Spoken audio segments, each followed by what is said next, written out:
Hola chicos, ¿cómo están? Espero todos muy bien. Pues ahora nos tocó hablar acerca de los efectos del turismo en el medio ambiente. Van a estar pasando imágenes aleatorias acerca de diferentes paisajes en el mundo, bastante bellos. Bueno, obviamente con pues la globalización y además el sistema capitalista en el que vivimos, pues se creó esta tendencia y se hizo tan importante esta tendencia de viajar, ¿no? O sea, viajar, pues obviamente, aparte de que, digamos, eso es algo que está de moda, ¿no? Pues obviamente es algo que sí, ciertamente es muy enriquecedor, porque es muy enriquecedor a nivel cultural conocer otra lengua, otra cultura totalmente diferente, tradiciones de otro lugar. Y obviamente yo siempre he dicho que es como algo que te abre un poco la mente y entiendes que no estás en el centro del universo, ¿no? Entonces, pues justo con esta tendencia, obviamente, dentro de todos, recuerden que ya clasificamos las industrias, ¿no? De equipo, pesada y ligera, las principales clasificaciones. Dentro de la industria ligera hay una industria que es la industria de servicios. La industria de servicios, justamente su principal aporte económico es el turismo.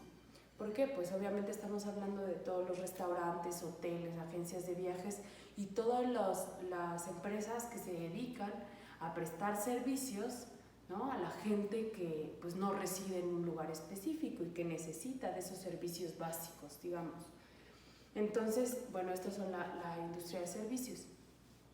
Es importante señalar que ha habido lugares en el mundo que ya ha habido bastantes manifestaciones o varias veces manifestaciones. Un claro ejemplo es Barcelona, por el turismo que reciben constantemente. Barcelona tiene 1.300.000 habitantes más o menos.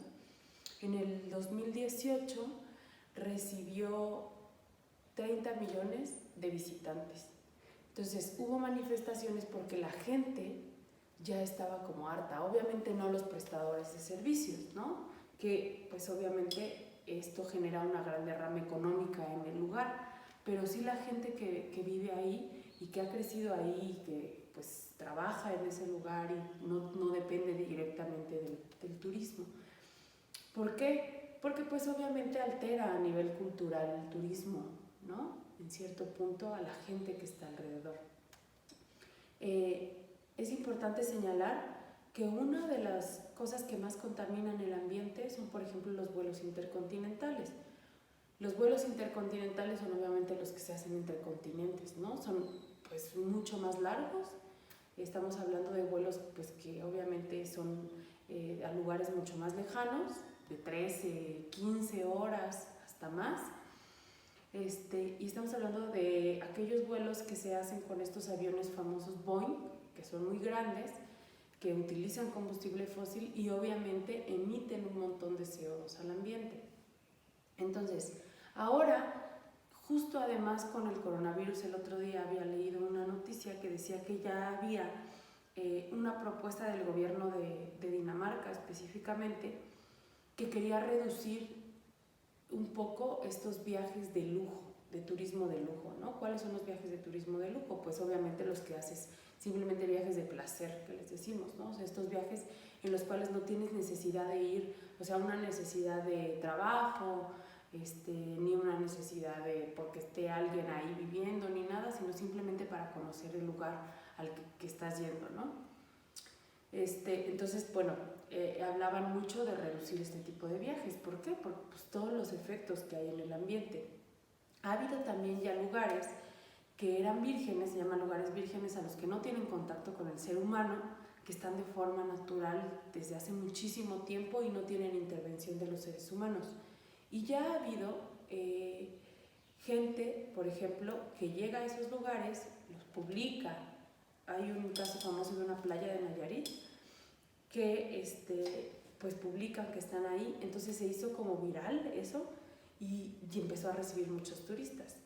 Pero llegó al punto en el cual pues las autoridades tuvieron que intervenir, porque en realidad esos lugares que son vírgenes son como pequeñas reservas que lo que hacen justamente es como mantener el hábitat natural, digamos, equilibrado, en balance y no permitir la entrada de turistas. Entonces, cuando empiezan a llegar turistas, lo vieron directamente en este lugar, hubo un montón de consecuencias, ¿no?, en el ambiente, porque empezaron entonces a destruir ciertas cosas, a dejar un montón de basura, que además la basura dañaba muchísimo a los peces y aves que estaban ahí después.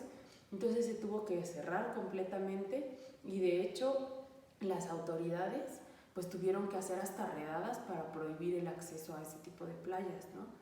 Entonces es un claro ejemplo de cómo nosotros podemos darnos cuenta, nos damos cuenta de cómo, o sea, todo lo que nosotros, como el acceso a lo que tenemos, muchas veces implica también que destruimos eso que tenemos, ¿no?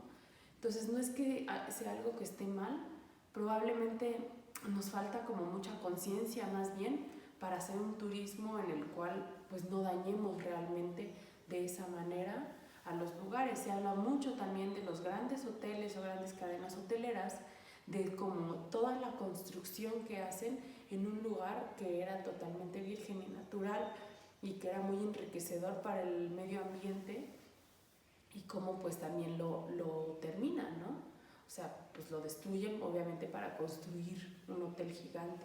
Entonces pues hay muchas implicaciones acerca de esto. Tenemos que ser conscientes, como siempre les digo, y creo que el chiste es como poner todo en una balanza, ¿no? Y también saber que pues hay consecuencias con lo que nosotros hacemos y que también podemos como buscar o encontrar un equilibrio en eso, que probablemente pues tal vez no dejemos de hacer, pero sí hacerlo de una manera bastante consciente y equilibrada. Les mando un abrazo enorme, espero que les haya interesado y pues nos vamos a estar viendo esta semana en las videollamadas. Un abrazo.